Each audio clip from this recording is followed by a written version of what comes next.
ये आपका अगला एटॉमिक मॉडल है नील्स बोर एटॉमिक मॉडल। ये सोमरफील्ड का एटॉमिक मॉडल में थोड़ा संशोधन कर दिया गया और उसी को एक्सप्लेन कर दिया गया। इस मॉडल को नील्स बोर एटॉमिक मॉडल कहते हैं। इसमें सीधे सीधे क्या किया गया, नील्स बोर ने क्या किया, एक प्लांक थ्योरी को ऐड कर दिया है। इसमें एक प्लांक थ्योरी को ऐड कर दिया और फिर वही सारी चीज़ें इन्होंने दे दी है। इन्होंने नील्स बोर ने रदरफोर्ड के एटॉमिक मॉडल में थोड़ा सा चेंजेस किया और प्लांक मैक्स क्वांटम थ्योरी का उपयोग कर दिया।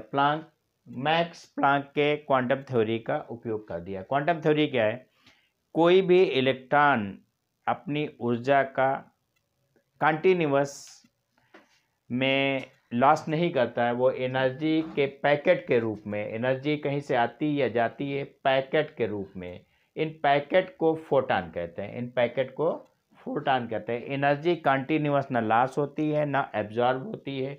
एनर्जी जो लॉस या एब्जॉर्ब होती है वो, जैसे ये सपोज सनलाइट है, सनलाइट तो एनर्जी हमें पैकेट के फॉर्म में आती है।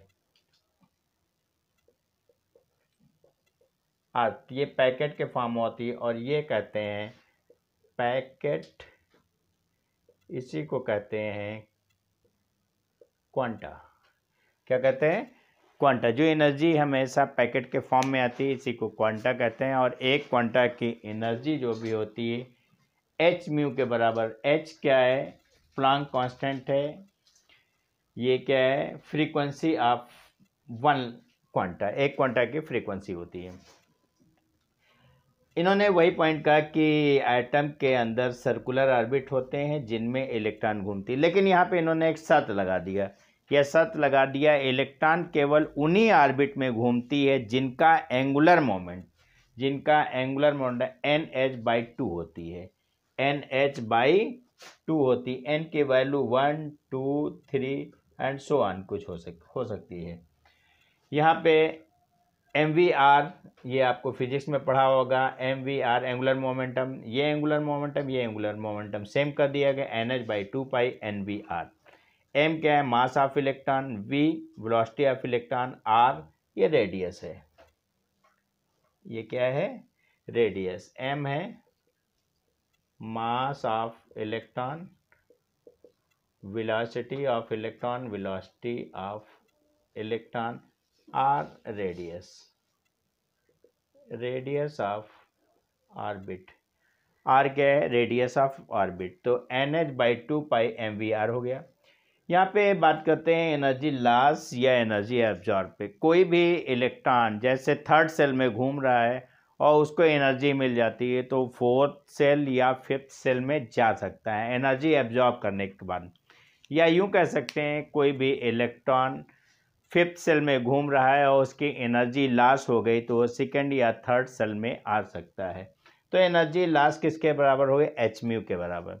ये एक अगला फार्मूला आ रहा है। इसमें कोई इलेक्ट्रॉन है, मूव कर रहा है, यहाँ पे इलेक्ट्रॉन है और यहाँ पे प्रोटॉन है। इन दोनों के बीच फोर्स ऑफ अट्रैक्शन लगेगा 1/4 Q1 Q2/r²। r इनके बीच की दूरी है। F सेंट्रीफ्यूगल फोर्स है mv/r। इनके कॉन्सेप्ट को पूरा होने के बाद आगे इसमें ड्राइवेशन पे बहुत सारे फार्मूले आते हैं जिनका उपयोग IIT और PMT के कंपटीशन में किया जाता है, नीट के कंपटीशन में किया जाता है। वो आगे फार्मूले आपको प्रूफ में लिख दिया जाएंगे। इसमें कुछ ड्राबैक हैं, कि ये कहाँ कहाँ पे काम करती है, वो पॉइंट आगे एक्सप्लेन कर रहा हूँ मैं। अब मैं बात करना चाहता हूँ नील्स बोर्स के एटॉमिक मॉडल और इसमें क्या ड्राबैक है, उसके नेगेटिव पॉइंट क्यों हैं और वो क्यों फेल हो गया। नील्स बोर का परमाणु मॉडल केवल एक इलेक्ट्रॉन वाले एटम या आयन के लिए संभव है। नील्स बोर का एटॉमिक मॉडल केवल एक इलेक्ट्रॉन, एटम या आयन की व्याख्या कर सकता है। ये नंबर 1 पॉइंट हो गया। दूसरा पॉइंट, उस जो स्पेक्ट्रोमीटर, जो आपकी जो एक लाइन है, स्पेक्ट्रम, एक स्पेक्ट्रम है। जब हाई रेजोल्यूशन पावर स्पेक्ट्रोमीटर, जब उसे स्पेक्ट्रोमीटर से, बहुत उच्च क्वालिटी के स्पेक्ट्रोमीटर से देखा गया, तो वो एक लाइन ना होकर ग्रुप ऑफ लाइनें थी, कई लाइनें थी, लेकिन वो दूर से हमें एक लाइन दिखाई देती थी। इसके बाद इसका जीमैन इफेक्ट आता है। जीमैन इफेक्ट क्या करता है, जो स्पेक्ट्रम लाइन थी उसको मैग्नेटिक फील्ड से जब पास किया गया तो वो छोटी छोटी लाइनों में ब्रेक कर गई, वो छोटी छोटी लाइनों में ब्रेक कर गई। इन दोनों का कॉन्सेप्ट ये है कि जो आपका सबसेल है वो ऑर्बिटल में डिस्ट्रीब्यूट होता है, सबसेल ऑर्बिटल में डिस्ट्रीब्यूट होता है या सेल सबसेल में डिस्ट्रीब्यूट होता है।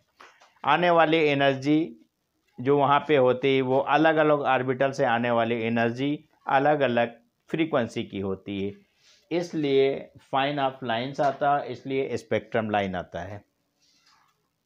हो गया।